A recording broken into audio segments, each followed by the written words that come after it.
Assalamualaikum students. Good morning all of you. Welcome to MCPS online classes. How are you all? I hope you all are doing well. Yes students, 8th class हमारा chapter 4 जो है वो running में है।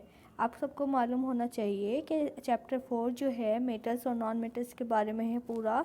अभी तक हमने बहुत कुछ इसमें डिस्कस कर लिया है।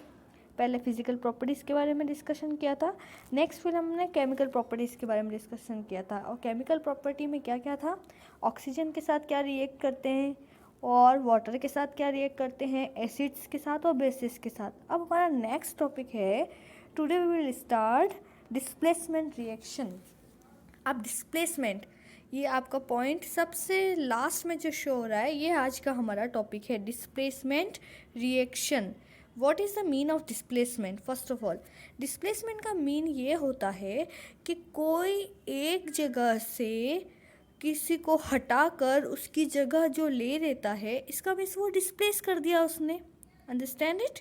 कि किसी को अपनी जगह से हटाकर उसकी जगह ले लेना, वो डिस्प्लेसमेंट होता है।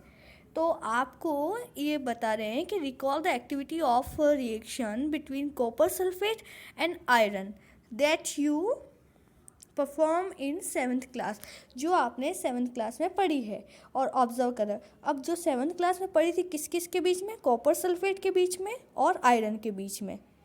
कॉपर सल्फेट होता है CuSO4, copper sulphate plus iron मतलब क्या होता है Fe। तो कॉपर सल्फेट जो है वो कन्वर्ट हो जाएगा आयरन सल्फेट में। किस में? आयरन सल्फेट में। इसकी जो इम्प्लाइज जो है हमें आयरन सल्फेट मिल जाएगा। ये आपने 7th क्लास में पढ़ा है, इसको मैंने वापस रिकॉल कर दिया है आप लोगों को। तो जो इस टाइप की रिएक्शन है ये है डिस्प्लेसमेंट रिएक्शन। तो एक्टिविटी 4.8 है, इसके अंदर हमें पूरी अच्छी तरह से डिस्क्राइब किया गया है कि what is the reaction of displacement, मतलब रिएक्शन क्या होता है डिस्प्लेसमेंट होने के बाद। अब है टेक 100 ml बीकर्स, आपको ABCDE 5 बीकर्स ले लेना है और उसमें 50-50 ml वाटर ले लेना है और उसमें क्या क्या डिज़ोल्व करना है। अभी आपको ये सबसे लास्ट में जो दिख रहा है ना, beaker A, beaker B, beaker C, beaker D और ये E, ये इसमें ऐड कर देना है। Keep the beakers undisturbed for some time, बिल्कुल इसको छोड़ देना है, डिस्टर्ब नहीं कर देना है, कुछ ना हीट देनी है, ना हिलाना है, ना कुछ करना है, बिल्कुल इसको छोड़ देना है। Record your observation in your notebook, और अपना ऑब्जर्वेशन इसमें लिखना है। तो अब इसको मैं एक्सप्लेन कर रही हूँ, अच्छे से समझिएगा इसको। बीकर ए, बीकर ए में क्या है, कॉपर सल्फेट। ये जो ब्लू कलर हुआ है, ये आपको लाइट ब्लू कलर जो दिख रहा है ए के अंदर, ये है हमारा, ये ए ये बी। तो इन दोनों में हमने कॉपर सल्फेट डाला हुआ है। क्या डाला हुआ है? Copper sulphate. और क्या डाला है? फर्स्ट वाले बीकर की बात कर रहे हैं, जिंक ग्रेनुअल, मतलब जिंक का थोड़ा सा जो पिसा हुआ भाग होता है, मतलब पाउडरी फॉर्म, वो जिंक डाला है। Understand it? जिंक डाल दिया। सेकंड वाले बीकर में कॉपर सल्फेट ही डाला हुआ है वाटर में। और आयरन नेल, आयरन नेल में समझते हो, कील जो होती है वो आयरन वाली। बीकर सी में क्या डाला? Zinc sulphate and copper, copper की छीलन जो होती है, कॉपर जो वायर्स जो होते हैं वो डाले हुए हैं। और बीकर डी में आयरन सल्फेट और कॉपर, और ई में जिंक सल्फेट और आयरन नेल। कॉपर ई में, बीकर ई में क्या डाला है? जिंक सल्फेट और आयरन नेल। Understand it? अभी तो ये बात हुई कि भाई एक एक बीकर में क्या क्या डालना है।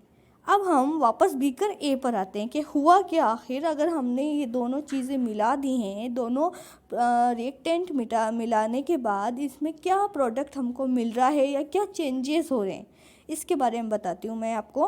कि कॉपर सल्फेट डाला तब तक ये ब्लू कलर था, फिर आपने इसमें जिंक भी डाल दिया, तो इसको थोड़ी देर बाद आप क्या देखते हैं कि इसका कलर चेंज हो गया। देखिए ये जो है इसका ये रिएक्ट होने लग गया और इसका ये रिएक्ट होने लग गया। ये इसके रिएक्शंस हैं, ये इनके रिएक्शंस हैं। Understand it? तो इसका कलर चेंज हो गया और नीचे जो है ये रेड रेड टाइप में नीचे जमने लग गया। सेकंड वाला क्या हो गया? ग्रीन टाइप का हो गया। और CDE इसमें नो चेंज, कोई भी चेंज नहीं हुआ। अब ये चेंज क्यों हुआ, कैसे हुआ, क्या इसमें रिएक्शंस हुई, इसके बारे में हम पढ़ते हैं। यस स्टूडेंट, हमने जो बीकर्स की बात की थी उसकी थ्योरी हमें दे रखी है कि what changes do you observe in the various beaker. आपने क्या ऑब्जर्व किया? You have read that one metal displace another metal, मतलब एक मेटल को दूसरे मेटल में क्या कर दिया? डिस्प्लेस कर दिया, मतलब हटा के उसकी जगह वो बैठ गया। अब बीकर ए जो था उसमें क्या क्या क्या था? कॉपर सल्फेट और जिंक। तो कॉपर सल्फेट में जो कॉपर का जगह है उसको हटा दिया जिंक ने, और जिंक सल्फेट जाकर बैठ गया। जिंक सल्फेट उसने बना लिया और कॉपर का जो रेड पार्ट है वो अलग से सॉल्यूशन में आ गया। तो हमारा कहने का मतलब है कि कॉपर को हटाया किसने? जिंक ने। अब क्वेश्चन ये आता है कि भाई ऐसे कैसे हटा दिया, क्यों हटा दिया जिंक ने? तो इसका आंसर है कि zinc is more reactive than copper. Zinc ज़्यादा रिएक्टिव है कॉपर से, इस वजह से जिंक ने उसको हटा दिया। Understand it? डिसअपेयर, अब ये दिख रहा है that is why the blue colour of copper sulphate disappear. Blue colour तो हट गया and powdery red mass of copper is deposited, मतलब रेड जो था उसका चून टाइप जो था, पाउडरी फॉर्म जो था वो नीचे जाके बॉटम में जम गया। The reaction can be represented as follow. इसको प्रेजेंट किया है कि कॉपर सल्फेट था प्लस हमारा जिंक था, फिर इसने जो गिव्स जो दे रहा है तो जिंक सल्फेट बना रहा है और कॉपर को अकेला छोड़ दिया। You can write down the reaction taking place in beaker B, और बीकर बी वाले भी हम इसी तरह लिख सकते हैं। Understand it? अब ये जो है पहेली नाम की लड़की है, ये बोल रही है I have understood the reaction taking place in beaker A and beaker B, मतलब बीकर ए की और बीकर बी की मुझको समझ में आ गई, but I am still confused why there is no changes in beaker C D and E. कि भाई अब सी डी और ई में तो कोई चेंजेस हुआ ही नहीं, क्यों नहीं हुआ चेंजेस? ये बात बता रहे हैं अब कि there could have been displacement of zinc by copper in beaker C and by iron in beaker E. Similarly, iron could be displaced by copper in beaker D. Means ये बोल रहे हैं, मीन्स इसमें बोला जा रहा है कि अगर ये डिस्प्लेस करते तो इसमें चेंजेस नज़र आते, बट ये क्या लिखा हुआ है? Since we do not see any changes in beaker C and beaker D और E, we can infer that copper is not able to replace zinc from zinc sulphate. मतलब ये बोल रहे हैं कि कॉपर जो है वो एबल नहीं है जिंक सल्फेट में से जिंक को हटाने के लिए, बट जिंक जो है वो एबल है कॉपर सल्फेट में से कॉपर को हटाने के लिए। समझ आया? मगर ये ऐसा क्यों? But why? When zinc can replace copper in beaker ए, जब जो जिंक है वो कॉपर को रिप्लेस कर सकता है तो कॉपर जिंक को क्यों नहीं रिप्लेस कर सकता? तो इसका आंसर है इट फॉलोज डेफिनेट रूल्स, मतलब डेफिनेट रूल्स हैं बेस्ड ऑन फैक्ट्स, फैक्ट्स के अकॉर्डिंग रूल्स हैं कि and the rule here is the zinc is more reactive than copper and iron. जो जिंक है वो सबसे ज़्यादा रिएक्टिव है किसकी कंपैरिजन में? कॉपर और आयरन की कंपैरिजन में। A more reactive metal can replace a less reactive metal. एकदम इजी लाइन में ये बोल रहा है कि एक मोर रिएक्टिव मेटल जो है वही जो लेस रिएक्टिव मेटल है उसको रिप्लेस कर सकता है, but a less reactive one can not replace a more reactive metal. मगर जो लेस रिएक्टिव है वो मोर रिएक्टिव को रिप्लेस नहीं कर सकता है। Now clear? Now you can understand why there are no displacement reaction in beakers D and E also. Can you guesses sequence of metal? अब आप गैस कर सकते हैं जब अगर हम 3 मेटल्स की बात करें जिंक, आयरन एंड कॉपर, कि भाई इसमें आप पता लगा सकते हैं कि कौन कौन ज़्यादा रिएक्टिव है। तो सबसे फर्स्ट नंबर पे हमारा आएगा जिंक, उसके बाद हमारा आएगा आयरन, उसके बाद आएगा हमारा कॉपर। मतलब जिंक सबसे ज़्यादा रिएक्टिव है, उसके बाद है आयरन और उसके बाद है कॉपर। तभी जिंक ने कॉपर को रिप्लेस कर दिया, बट कॉपर ने जिंक को रिप्लेस नहीं किया। Understand it? नेक्स्ट टॉपिक है हमारा uses of metals and non metals. ये आपने बहुत बार देख रखा है अपनी डेली रूटीन में कि मेटल्स के कितने सारे यूजेस हैं। You should be able to guesses why metals are used in making machinery, automobiles, aeroplanes, trains, satellites, industrial gadgets, cooking utensils, water boilers etcetera. इतने सारे यूज़ हैं मेटल्स के. क्या आप अपने माइंड में जिस भी चीज़ के लिए लाएंगे उसमें मेटल का यूज़ आपको दिखेगा. You are also familiar with the uses of some non metals. और कुछ नॉन मेटल्स के साथ भी आप फेमिलियर है. Here are interesting ones. मतलब यहाँ पे आपको एक टाइप की पहेली दे रखी है, उसको आपको गैस करना है पहेली को. तो फर्स्ट पहेली हमारे पास दे रखी है, ये नॉन मेटल्स के बारे में है पहेली.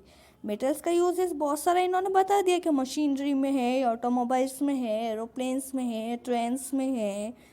कई फर्नीचर जो होते हैं वो भी मेटल्स के बने हुए होते हैं. गैजेट्स जो हैं हमारे पास, कुकिंग यूटेंसिल्स जो हैं, वाटर बॉटल्स हैं, वाटर बॉयलर्स जो हैं.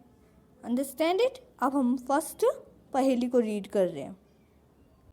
यस, फर्स्ट है हमारा, non metals is essential for our life which all living beings inhale during breathing. मतलब ये बोल रहे हैं कि ऐसा नॉन मेटल का नाम बताना है आपको कि जो हमारे लिविंग बींग्स, जो हम लोग हैं, जो भी लिविंग बींग्स हैं वो इनहेल करते हैं ब्रीदिंग के टाइम. तो ऑब्वियसली उसका नाम क्या है? ऑक्सीजन. ऑक्सीजन नॉन मेटल है और हमारी जो लिव करने के लिए सबसे ज़्यादा ज़रूरी जो गैसेस में से एक गैस है वो है ऑक्सीजन. Understand it. तो बहुत बड़ा इसका यूज़ हो गया ये. तो सेकेंड इसमें बोला, non metals use in fertilizers to enhance the growth of plants. मतलब फर्टिलाइज़र के यूज़ में होती है. और वो कौन सा ऐसा नॉन मेटल है? तो हम अपने माइंड से बताएंगे कि वो नाइट्रोजन है और फॉस्फोरस है, जो फर्टिलाइज़र में यूज़ होती है ग्रोथ करने के लिए प्लांट्स में. कौन कौन सी? Nitrogen and phosphorus. Non metal use in water purification process. अब कुछ नॉन मेटल जो है वाटर प्योरिफिकेशन के प्रोसेस में भी यूज़ होती हैं. वो होती है क्लोरीन. क्लोरीन से जो होता है वो वाटर प्योरीफाई में बहुत ज़्यादा उसका यूज़ किया जाता है. Non-metal used in the purple color solution which is applied on wounds and antiseptic. मतलब एंटीसेप्टिक के लिए जो यूज़ होती है वो कौन सा है? आयोडीन. ये जो कलर्ड फॉर्मेट में होता है ना पर्पल कलर का, ये आयोडीन से बना होता है. जो टिंचर जिसको बोलते हैं वो आयोडीन डला हुआ होता है उसमें, वो जो नॉन मेटल्स है. नॉन मेटल्स यूज इन क्रैकर्स. क्रैकर्स मीन्स पटाखों में जो यूज़ होती है वो होता है सल्फर, फॉस्फोरस दोनों यूज़ होता है. Understand it. You made add some more uses of metals and non metals from your experience. आप अपने एक्सपीरियंस के अकॉर्डिंग और भी ज़्यादा ऐड कर सकते हैं कि भाई हाँ नॉन मेटल्स और मेटल्स किस किस बारे में यूजेस कर सकते हैं. अब ये हमारा लास्ट पेज है. इसमें लिखा हुआ है, I hear the magnesium is found in plants.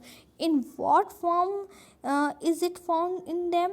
मतलब ये बोल रही है पहेली कि मैंने सुना है कि मैग्नीशियम जो है, मैग्नीशियम क्या है? मेटल है. जो है वो किस में मिलती है? प्लांट्स में मिलती है. तो प्लांट्स में कैसा मिलता है मैग्नीशियम? तो मैग्नीशियम जो प्लांट्स में मिलता है वो क्लोरोफिल, जो फोटोसिंथेसिस जो प्रोसेस होता है जिसमें हम नहीं, कौन अपना फूड बनाता है? प्लांट जब फूड बनाता है फोटोसिंथेसिस में तो उसमें क्लोरोफिल नाम का एक सब्सटेंस होता है, उसके मिडिल पार्ट में होता है मैग्नीशियम. Understand it. याद रहेगा ये. सेकंड ये है question, the doctor reported from, doctor report करता है कि आयरन डेफिशिएंसी है in my body. Where is iron in my body. कि भाई अब डॉक्टर ने कहा तुम्हारे अंदर आयरन की कमी है, तो अब मेरे अंदर आयरन कहाँ से आ गया? ह्यूमन बॉडी में आयरन कैसे होता है? ह्यूमन बॉडी में आप सबको पता है ब्लड होता है. ब्लड में एक होता है हीमोग्लोबिन. तो हीमोग्लोबिन का जब हम पूरा स्ट्रक्चर समझते हैं तो हीमोग्लोबिन का जो मिडिल पार्ट होता है उसमें होता है आपके आयरन. मीन्स क्या होता है? आयरन मीन्स Fe होता है. Understand it. तो ये हमारा चैप्टर पूरा कंप्लीट हो गया है. नेक्स्ट क्लासेस में हम इसके क्वेश्चन आंसर के बारे में डिस्कशन करेंगे. अच्छे से कॉन्सेप्ट क्लियर करिए और इस हो सके अगर तो बुक परचेज़ करिए. बुक परचेज़ नहीं कर पा रहे हैं तो ज़रूर इसकी PDF तो डाउनलोड करिए, जिससे आपको चैप्टर अच्छे से रिवाइज करने के टाइम कॉन्सेप्ट क्लियर होकर समझ में आएगा. बुक होगी तभी अच्छे से समझ में आएगा. Okay students, thank you 8th class.